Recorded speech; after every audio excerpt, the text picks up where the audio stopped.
Alexandre Milanese Camilo, segundo vice-presidente da Federação Nacional de Corretores de Seguros. FENACOR. Bem, olá a todos, muito boa tarde.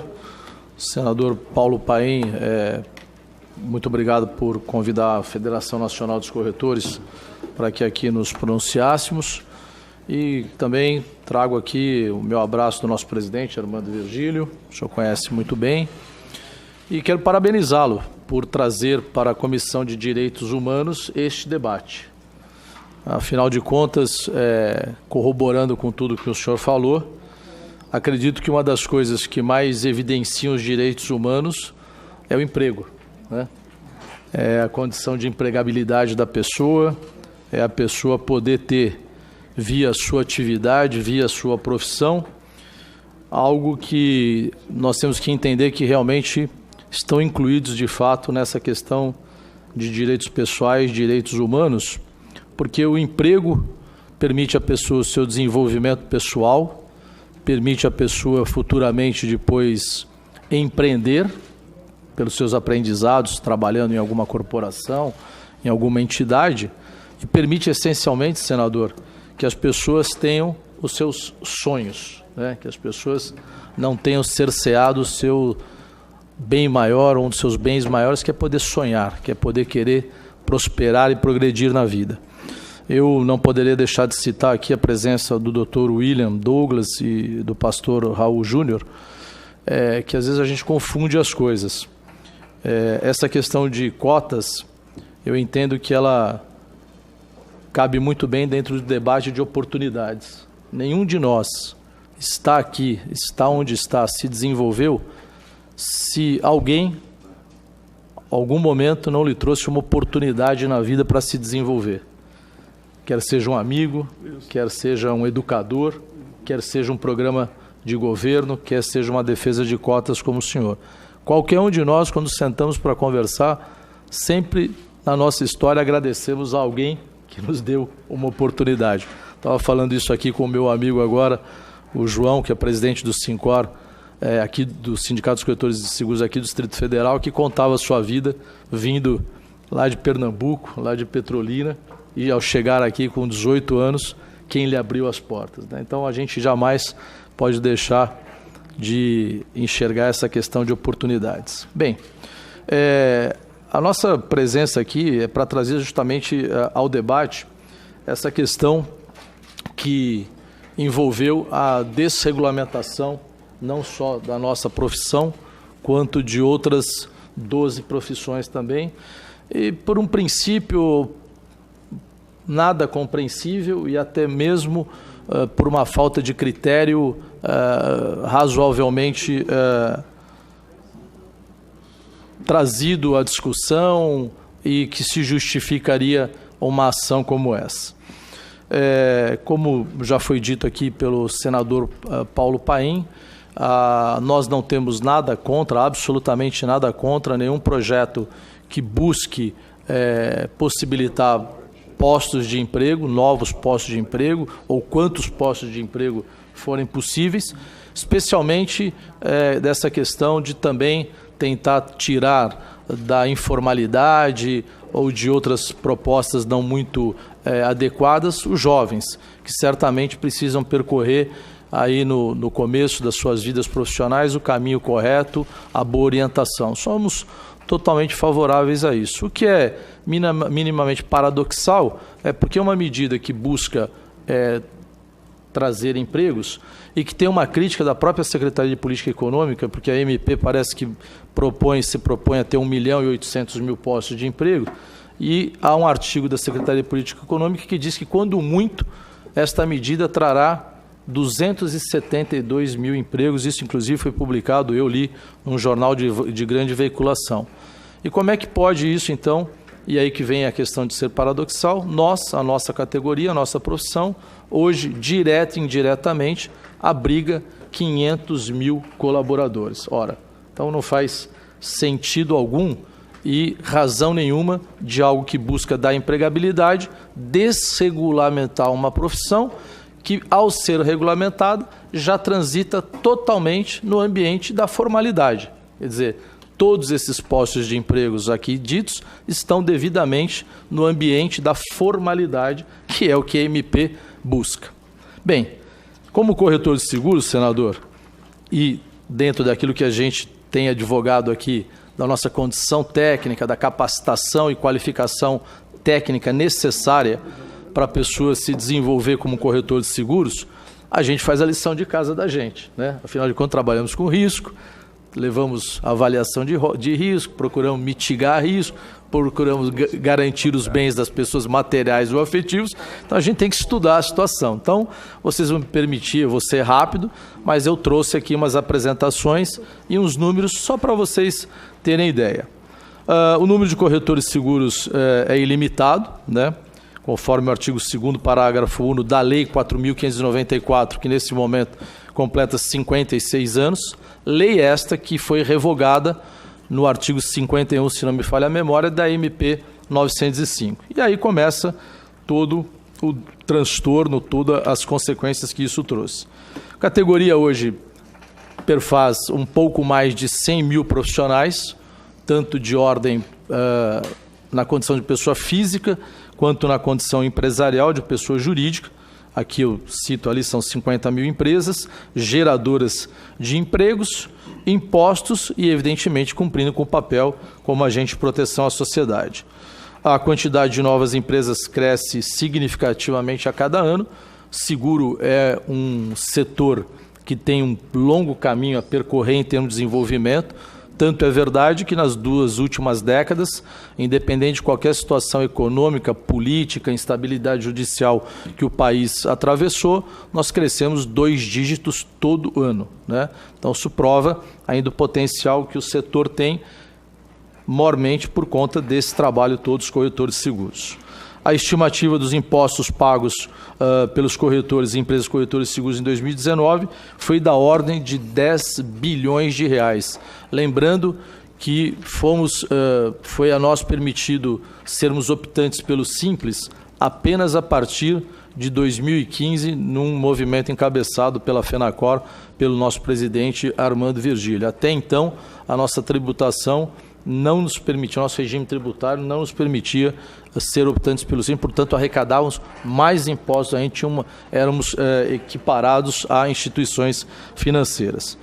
As empresas corretoras de seguros geravam 150 mil empregos em 2018, além dos 300 mil indiretos. Então, somado a tudo isso, nós temos aí esse contingente de 500 mil empregos. Isso é um modelo que o corretor de seguros ele é autônomo, tanto se atuar como pessoa física quanto pessoa jurídica, portanto, ele só é remunerado se ele atuar, tiver sucesso no seu propósito e, consequentemente, ser comissionado. E este comissionamento vem diretamente do consumidor ao fazer a escolha pelo corretor de seguros. A MP pode gerar um fator totalmente inverso ao pretendido, dada a insegurança jurídica e a instabilidade causada no mercado. Já há, inclusive, redução drástica da procura pelos cursos oferecidos pela Escola de Negócios e Seguros para que novos corretores se formem em razão do que aconteceu em 11/11/2019. Como reflexo negativo, há a possibilidade de verificarmos um aumento do nível de desemprego no setor e a redução da produção global de seguros do Brasil, o que é exatamente de todo indesejável e um contrassenso ao que se propõe discutir na MP 905. Os corretores representam, no mínimo, 85% da produção desse importante segmento econômico, cujo percentual de participação no PIB é da ordem de 6,5%, portanto, uma participação muito significativa e equiparada a outros países, economicamente falando, até um pouco mais robustos do que o Brasil. A contratação de seguros não é obrigatória via o corretor de seguros, é um ledo engano. Quem fala isso, de fato, desconhece o assunto ou está faltando com a verdade. A Lei 4.594 está lá para qualquer um ver, pelo menos estava, né? Até MP 905. Ela admite a contratação de qualquer um aqui nesse ambiente, qualquer um que nos ouve, diretamente junto a uma seguradora. O que não diminui o custo do seguro. Se isso tivesse um impacto direto na redução do custo para o cliente, ainda poderíamos discutir. Mas não é verdade, até porque as seguradoras também, ao não ter a venda praticada pelos corretores de seguros, terão que fazê-lo por equipes próprias, né? E aí isso certamente terá que ser traduzido no custo final do seguro. O segurado pode escolher se quer contratar seu seguro com um assessor, com um consultor, com um especialista ou não, sendo sua vontade sempre soberana. Porém, quando a aquisição do seguro com auxílio de um corretor, o que chamamos de uma venda consultiva, esse especialista tem de saber o que faz, detendo conhecimento e preparo técnico. O contrato de seguro é complexo, né? Intangível, de entrega a longo prazo e uma entrega que não se sabe como e de qual forma. E, via de regra, não no momento agradável. Basta ver as enchentes que ocorreram em São Paulo e quantos milhares de bens móveis e imóveis foram danificados. Não há dúvida quanto à importância do corretor de seguros. Eu quero aqui dar uma acelerada para suprir a ausência do corretor. As seguradoras teriam que fazer autoinvestimentos, como eu já disse. O seguro é um dos instrumentos no mundo atual para que se proteja a comunidade e as vítimas em particular. Seguros desoneram o Estado, efetivamente desoneram o Estado, especialmente nessas situações catastróficas como vimos. O papel do corretor é indiscutível, é fundamental, além do que fazemos a disseminação da cultura do seguro em mais de 4.000 municípios brasileiros, onde a gente tem a presença do corretor de seguros, e não fosse isso, as seguradoras teriam que se apresentar lá também com investimentos que acabariam fariam parte da composição final do preço para o consumidor. Esta proposta de regulamentação não foi trazida para um debate junto a nós. Cabe-se dizer isso, senador, quer dizer, foi de maneira impositiva e sabe-se lá por quê. E eu aqui quero, para não me estender e poder encerrar, dizer que essa situação proposta, na verdade, ela prima por alguns contrassensos e paradoxais ao propósito da MP. Primeiro, que o corretor de seguros ele é um autônomo, ele é um empreendedor e ele gera emprego. Então, após a sua qualificação que a regulamentação exige, ele pode iniciar a sua atividade como autônomo, via de regra, ele ascende para uma condição de empresário, de empreendedor, e com isso ele gera emprego e o emprego dentro do ambiente da formalidade.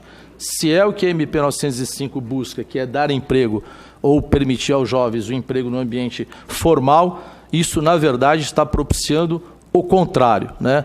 Qual é o estímulo a se fazer isso, faltando um ambiente seguro para que você possa se desenvolver e desenvolver o seu negócio?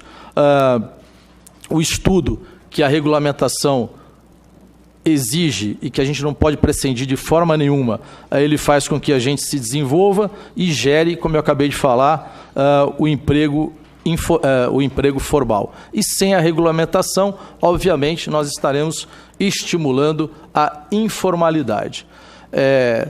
O nosso pleito maior é que a nossa lei volte a vigorar, que a nossa profissão volte a ser regulamentada por tudo que já foi dito, pela necessidade, inclusive, de capacitação e de qualificação técnica, que mais contrassenso ainda, após a audiência que tivemos aqui na terça-feira e que o senhor participou e fez comentários muito pertinentes, junto com o senador Paulo Rocha, a superintendente da autarquia aqui presente à época ouviu e ontem editou uma medida da autarquia primando pela qualificação e pela exigência de quesitos técnicos para a pessoa poder se desenvolver. Ora, se já tem uma lei para isso, né?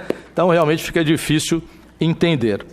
E nós não podemos ficar de fora, em hipótese alguma, do Sistema Nacional de Seguros Privados. O sistema nada mais é do que um ambiente onde o setor econômico se desenvolve e os atores que este ambiente compõe, né? seja a indústria, seja órgão regulador, sejam as leis, seja a distribuição. Então, no caso aqui, está se propondo que o Sistema Nacional de Seguros Privados tenha a indústria, as seguradoras propriamente dito, o órgão regulador e não tenha aquele que é o artífice da ponte, da aproximação entre o cliente e o produto efetivamente. Quer dizer, é minimamente, realmente, um grande contrassenso tudo isso. E para finalizar, nós não podemos ficar sujeitos ou aceitar que, por conta da incapacidade do Estado em gerir ou cumprir apropriadamente com a sua obrigação, seja lá pelos motivos que for, não quero entrar no mérito da questão aqui, por falta de dotamento orçamentário, não vamos entrar na questão, não pode simplesmente, numa canetada, para atender a sua necessidade e o seu conforto, dizimar uma categoria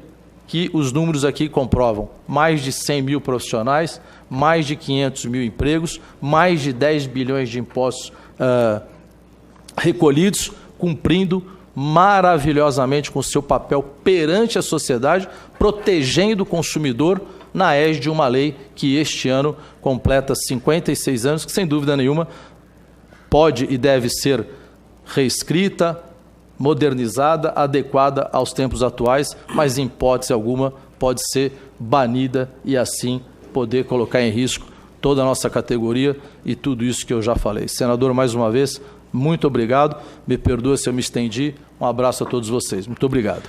Muito bem, Alexandre Milanese Camilo, representante que é vice-presidente da Federação Nacional dos Corretores de Seguros Privados, Resseguro, Capitalização, Previdência das Empresas Corretoras de Seguros e Resseguros, FENACOR.